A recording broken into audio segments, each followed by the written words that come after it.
Rob, into the semi-finals of the FA Trophy for the second consecutive season. I'm guessing your mood at full-time is slightly different to what it was at half-time. Yeah, I mean, it hasn't really changed from half-time, to be honest with you. I didn't think we were great today. It's fair play to Peterborough. They'll be feeling really hard done by, but ultimately it's a bit of individual brilliance in Dajaune Brown that's got us through. So really pleased with that. But yeah, I think we weren't at our best today, but you know what, it's a cup game. The most important thing is you get through, and we've got through, so that's the positive. But yeah, I think there's lots of us to work on as a group in terms of making sure that everyone understands the structure and their positions and their roles, because you can be asked to play anywhere at any time. What would you put the drop-off in the second half down to?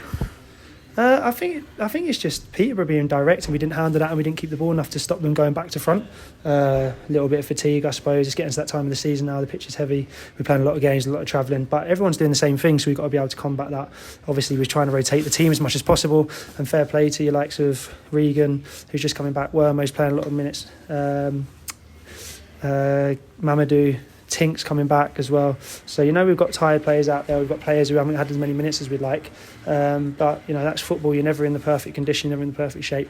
Most important thing is we got through, but we've got to understand and reflect on how we can be better if we want to get to progress through the semis and also in the league Tuesday.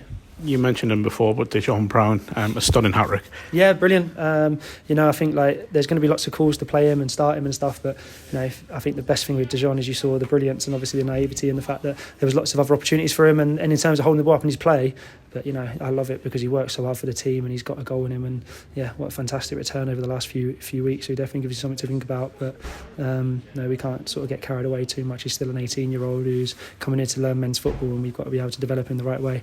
Mark has come on, really dug in for the team, dropping back and helping out. So yeah, we're going to need everyone. But no, I was so pleased with Dajaune today, and I think the way we've handled him in terms of the minutes and slowly bringing him into men's football, because the temptation is just to chuck him in because of his physicality, but we want to make sure that when he comes in he's effective, and that's what we're seeing now. Not that I think there was too much negativity around after Tuesday's defeat, but does today's result more than performance feel important because of that? No, actually, when I reflected, the performance against Solihull was actually really, really good. It was just a couple of moments. When you look at the stats, I think we had 68% possession, 16 shots, 9 on target.